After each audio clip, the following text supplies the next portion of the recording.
हम पढ़ चुके हैं कि वेबसाइट पे हेडिंग दिखानी हो तो उसके लिए H1 टैग यूज़ करना होता है। पर हेडिंग बिल्कुल कोने में दिख रही है। अगर हम उसे पेज के सेंटर में दिखाना चाहें तो क्या करना होगा? सर, शायद H1 टैग कोने में लिखा है, इसलिए हेडिंग भी कोने में आ रही है। अगर टैग सेंटर में लिखें, तो शायद हेडिंग भी सेंटर में आ जाए। हम्म, चलो ट्राई करके देखते हैं। अरे ये क्या? टैग को मूव करने से तो हेडिंग ज़रा भी नहीं हिली। अच्छा, एक चीज़ और ट्राई करते हैं। मान लो पेज पे एक पैराग्राफ भी है, पर हम चाहते हैं कि हेडिंग और पैराग्राफ के बीच में थोड़ा गैप आए। तो हमने H1 टैग और P टैग को दूर-दूर लिख दिया। पर ये क्या? वेबसाइट पे हेडिंग और पैराग्राफ का गैप तो बढ़ा ही नहीं। ये चक्कर क्या है?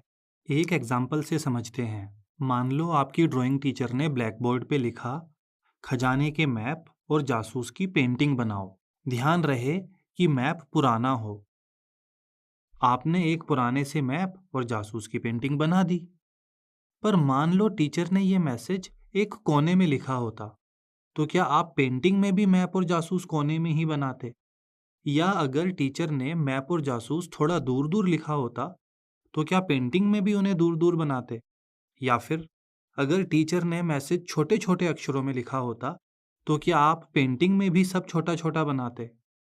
नहीं सर, मैसेज ब्लैक बोर्ड पे कहाँ और कैसे लिखा है, उससे उसका मतलब थोड़ी ना बदल जाएगा। हम बस मैसेज पे ध्यान देंगे, वो लिखा कैसे है उस पे नहीं।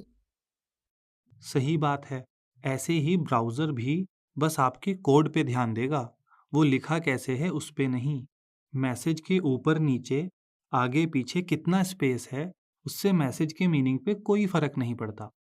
ना ही वर्ड्स के बीच में कितना स्पेस है उससे फ़र्क पड़ता है। ऐसे ही HTML कोड के मीनिंग पे इस बात से कोई फ़र्क नहीं पड़ता कि कोड लिखते समय हमने किसी टैग के ऊपर नीचे आगे पीछे कितना स्पेस छोड़ा है, या फिर वर्ड्स के बीच में कितना स्पेस छोड़ा है। और जब कोड के मीनिंग में कोई चेंज नहीं आता, तो वेबसाइट पे भी कोई चेंज नहीं दिखता।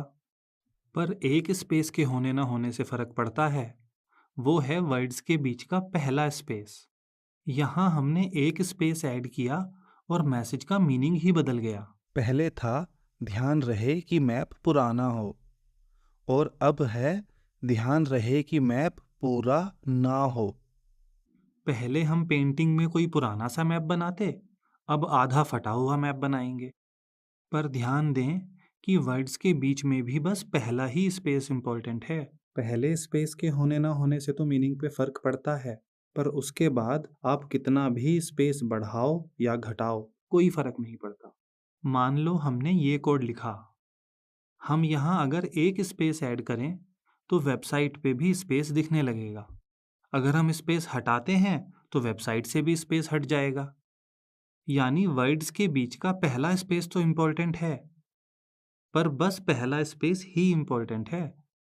उसके बाद आप कितने भी स्पेस ऐड करो, कोई फर्क नहीं पड़ता।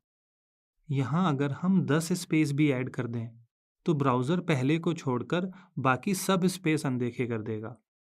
यानी कोड में भले ही 10 स्पेस हैं, वेबसाइट पे तो एक ही दिखेगा। सर प्लीज़ एक बार फिर से समझाइए। अगर मैं ये कोड लिखूं, तो ब्राउज़र किस स्पेस पे ध्यान देगा और किस स्पेस पे नहीं? ब्राउज़र इन खाली लाइंस पे ध्यान नहीं देगा। ये स्टार्ट और एंड का स्पेस भी अनदेखा कर दिया जाएगा। टैग और कंटेंट के बीच के सारे स्पेस पे भी ब्राउज़र ध्यान नहीं देगा।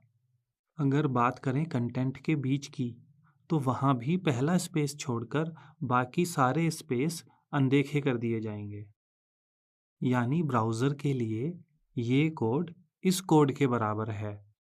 आप चाहे ऐसे लिखो या वैसे लिखो, वेबसाइट सेम ही दिखेगी। ब्राउज़र तो इस स्पेस पे भी ध्यान नहीं देने वाला। यानी हम अगर H1 टैग और P टैग एक ही लाइन में लिख दें, वेबसाइट तब भी सेम ही दिखेगी। पर कोड ऐसे घिच-पिच तरीके से लिखना नहीं चाहिए। कोड हमेशा साफ सुथरे फॉर्मेट में लिखो। पर ऐसा क्यों सर? जब ब्राउज़र एक्स्ट्रा स्पेस अनदेखा कर देता है, तो हिचपिच लिखो या साफ सुथरा, फर्क क्या पड़ता है? ब्राउज़र के लिए तो दोनों कोड सेम हैं, पर हमारे लिए वो कोड पढ़ना आसान है जो साफ सुथरे तरीके से लिखा हो। पर कोड हमें थोड़ी ना पढ़ना है। हमारा काम तो कोड लिखने का है, पढ़ने का काम तो ब्राउज़र का है। हाँ, कोडर का काम होता तो कोड लिखने का ही है, पर असल ज़िंदगी में उसे कोड लिखने से ज़्यादा कोड पढ़ना पड़ता है। मान लो आपकी फ़ेसबुक में जॉब लग गई, तो वहाँ आप रोज़ नई वेबसाइट थोड़ी ना बनाओगे। फ़ेसबुक की वेबसाइट तो पहले से है। आपका काम होगा उसे दिन पे दिन बेहतर बनाना, और उसके लिए आपको रोज़ वेबसाइट के कोड में चेंजेस करने पड़ेंगे। पर कोड में चेंजेस करने के लिए पहले से लिखा कोड पढ़ना तो पड़ेगा ना, तभी तो समझ आएगा कि कोड में किस जगह और क्या चेंज करने हैं। किसी भी कंपनी के ऑफिस में देख लो, कोडर्स का लगभग 40% टाइम तो कोड पढ़ने में ही चला जाता है। बस 10% टाइम ही कोडर्स असल में कोड लिख पाते हैं। सर 40% टाइम कोड पढ़ने में और 10% लिखने में, पर बाकी बचा 50%। वो जाता है चाय सुट्टा ब्रेक्स में। क्योंकि कोडर्स को कोड लिखने से ज़्यादा टाइम कोड पढ़ने में लगाना पड़ता है, इसलिए कोड ऐसा लिखना चाहिए कि बाद में उसे पढ़ना आसान हो। जो कोड पढ़ना और समझना आसान हो, उसे कहा जाता है क्लीन कोड। क्लीन कोड लिख पाना कोडिंग के फील्ड की सबसे इम्पोर्टेंट स्किल्स में से एक है। इस कोर्स में हम क्लीन कोड लिखने के बहुत सारे स्टेप्स सीखेंगे। उसमें से पहला और सबसे आसान स्टेप है कोड को साफ सुथरे फॉर्मेट में लिखना। चलो इस कोड को सही फॉर्मेट में लिखते हैं। सबसे पहले तो एक लाइन में एक से ज़्यादा टैग लिखने से बचो, यानी हर टैग नई लाइन में। मान लो किसी टैग का कंटेंट बहुत लंबा है, तो वो तो स्क्रीन से बाहर चला जाएगा। ऐसे में कोड पढ़ना मुश्किल हो जाएगा, क्योंकि पढ़ने के लिए लेफ़्ट राइट स्क्रॉल करना पड़ेगा। इससे बचने के लिए टैग को एक लाइन में ना लिखकर मल्टीपल लाइन में लिख देते हैं। पहली लाइन में ओपनिंग टैग, आखिरी लाइन में क्लोजिंग टैग और बीच में कंटेंट। ब्राउज़र इन स्पेस पे ध्यान नहीं देने वाला, यानी कोड में भले ही अक्कड़ और बक्कड़ अलग अलग लाइन में लिखे हैं, वेबसाइट पे तो वो सेम लाइन में ही दिखेंगे। हाँ, अगर स्क्रीन पे जगह कम पड़ जाए, तब ज़रूर ब्राउज़र अपने हिसाब से कुछ टेक्स्ट अगली लाइन में मूव कर देता है। पर कोड में क्या नेक्स्ट लाइन में लिखा है और जगह कम पड़ने पर वेबसाइट पे क्या नेक्स्ट लाइन में दिखेगा, इसका आपस में कोई कनेक्शन नहीं है। जब भी टैग और कंटेंट ऐसे अलग अलग लाइन में लिखा हो, तो कंटेंट को हमेशा टैग से थोड़ा राइट शिफ्ट करके लिखना चाहिए। इस तरह थोड़ी जगह छोड़ के लिखने को कहते हैं इंडेंट करना। सर ऐसे इंडेंट करके लिखने से फ़ायदा क्या होता है? इतने छुटके से कोड में तो कोई फ़ायदा नहीं दिखेगा, पर जब आगे हज़ारों लाइन का कोड लिखना पड़ेगा, तो समझ आएगा कि इंडेंट की वजह से कोड पढ़ना कितना आसान हो जाता है। सर कितना स्पेस छोड़ के लिखना है कंटेंट? ज़्यादातर दो फॉर्मेट यूज़ होते हैं, 2 स्पेस इंडेंट करके लिखना और 4 स्पेस इंडेंट करके लिखना। दोनों में से जो मर्जी फॉर्मेट चुन लो, पर फिर पूरी वेबसाइट का कोड उसी फॉर्मेट में लिखना है, दो फॉर्मेट मिक्स करके नहीं। पर अगर कोड लिखने के लिए किसी अच्छी ऐप का यूज़ किया जाए, तो फॉर्मेटिंग की टेंशन नहीं लेनी पड़ती। आप बस कोड लिखते जाओ और ऐप ऑटोमेटिकली कोड का फॉर्मेट ठीक करती रहेगी।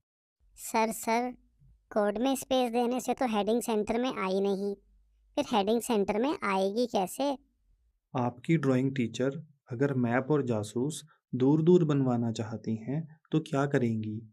उन्हें मैसेज में लिखना पड़ेगा कि जासूस और मैप दूर दूर बनाने हैं। ऐसे ही आपको कोड में लिखना पड़ेगा कि ब्राउज़र भैया हेडिंग कोने में नहीं सेंटर में दिखाओ। पर कोड में ये बात लिखने के लिए HTML की जगह एक नई लैंग्वेज यूज़ करनी पड़ेगी। वो लैंग्वेज है CSS। सर क्या बात कर रहे हो? एक और लैंग्वेज सीखनी पड़ेगी? एक नहीं, दो नई लैंग्वेज। जल्दी ही CSS पढ़ना शुरू करेंगे और बाद में जावास्क्रिप्ट भी पढ़नी पड़ेगी। कोड 3 लैंग्वेज में लिखना क्यों ज़रूरी है? ब्राउज़र को सारी बात सिर्फ HTML से नहीं समझा सकते। हम लोग नॉर्मली बात करते हैं हिंदी में, जॉब इंटरव्यू देते हैं इंग्लिश में और हवन करते हैं संस्कृत में। जैसे हमारी दुनिया में अलग अलग काम के लिए अलग अलग लैंग्वेज है, सेम ही वेबसाइट की दुनिया में भी है।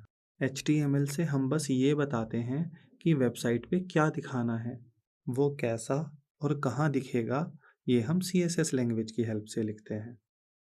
मान लो हमें ऐसी वेबसाइट बनानी है, तो हम क्या दिखाना चाह रहे हैं? एक हेडिंग जिसमें लिखा हो आई लव कोडिंग। कैसे दिखाना चाह रहे हैं? लाल रंग में और कहाँ पेज के सेंटर में। ये बात तो हम ब्राउज़र को HTML में लिखकर बताएंगे और ये दोनों CSS में लिखकर। और जावास्क्रिप्ट का क्या काम है? वो हम पढ़ेंगे कोर्स में आगे। इस वीडियो में इतना ही। मिलते हैं नेक्स्ट